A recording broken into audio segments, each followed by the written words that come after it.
Operation Akarsh Telangana Congress ఉనికినే ప్రశ్నార్థకంగా మార్చిపోతోందా? ఒక్కొక్కరుగా ఎమ్మెల్యేలు హస్తం పార్టీకి హ్యాండ్ ఇస్తుంటే ఆ పార్టీ భవిష్యత్ ఏంటి? ఇప్పటికే 7 ఎమ్మెల్యేలు కారెక్కేందుకు రెడీ అయ్యారు. మరో 2 కేటీఆర్తో టచ్లో ఉన్నారు. వీళ్లతో పాటు మరికొంతమంది ఎమ్మెల్యేలు కూడా గులాబీ కండువా కప్పేసుకుంటే సీఎల్పీ గల్లంతేనా? ఇంతకీ కాంగ్రెస్లో ఏం జరుగుతోంది?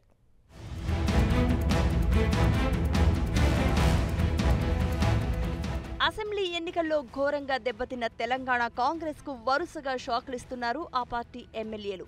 ఇప్పటికే 4 ఎమ్మెల్యేలు గులాబీ కండువా కప్పుకోగా సబితా ఇంద్రారెడ్డి త్వరలో టీఆర్ఎస్ లో చేరనున్నట్టు ప్రకటించారు. వీరి బాటలోనే ఉపేందర్ రెడ్డి, వనామా వెంకటేశ్వరరావు, సుధీర్ రెడ్డి ఉన్నారు. గురువారం నాడు ఉపేందర్ రెడ్డి కేటీఆర్ను కలిసి టీఆర్ఎస్ లో చేరేందుకు సంసిద్ధత వ్యక్తం చేశారు. ఆ తర్వాత ఎల్లారెడ్డి ఎమ్మెల్యే జాజుల సురేందర్ కూడా కేటీఆర్ను కలిశారు. ఇక శుక్రవారం కొత్తగూడెం ఎమ్మెల్యే వనామా వెంకటేశ్వరరావు కూడా కేటీఆర్తో భేటీ అయ్యారు.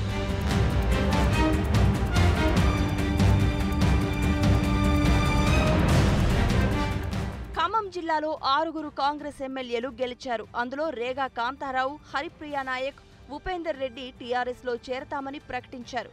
వీరి బాటలోనే వనామా వెంకటేశ్వరరావు కూడా కారెక్కడం ఖాయమైపోయింది. ఈ నెల 25న ఖమ్మం సభలోనే వీళ్లంతా టీఆర్ఎస్ లో చేరనున్నారు. మరోవైపు ఎల్లారెడ్డి ఎమ్మెల్యే జాజుల సురేందర్ కూడా టీఆర్ఎస్ కండువా కప్పుకునేందుకు రెడీ అయ్యారు.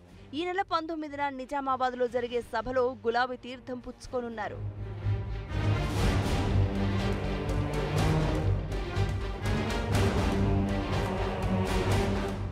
వనామా నాగేశ్వరరావుతో కలిపితే ఇప్పటివరకు 8 మంది కాంగ్రెస్ ఎమ్మెల్యేలు టీఆర్ఎస్ లో చేరడం ఖరారైపోయింది. అయితే ఎల్బీనగర్ ఎమ్మెల్యే సుధీర్ రెడ్డి కూడా టీఆర్ఎస్ వర్కింగ్ ప్రెసిడెంట్ కేటీఆర్ తో శనివారం భేటీ అయ్యారు.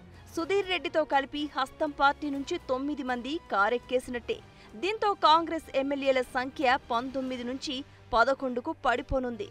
ఇదే జరిగితే కాంగ్రెస్ పార్టీ ప్రధాన ప్రతిపక్షం హోదాను సైతం కోల్పోనుంది. మరికొంతమంది ఎమ్మెల్యేలు టీఆర్ఎస్ లో చేరతారనే ప్రచారం కూడా జోరుగా ఉండడంతో కాంగ్రెస్ పార్టీలో కలకలం రేగుతోంది.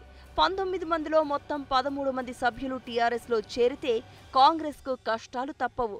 మెజారిటీ ఎమ్మెల్యేలు తమదే అసలు సీఎల్పీ అని ప్రకటించే ప్రమాదం పొంచి ఉంది.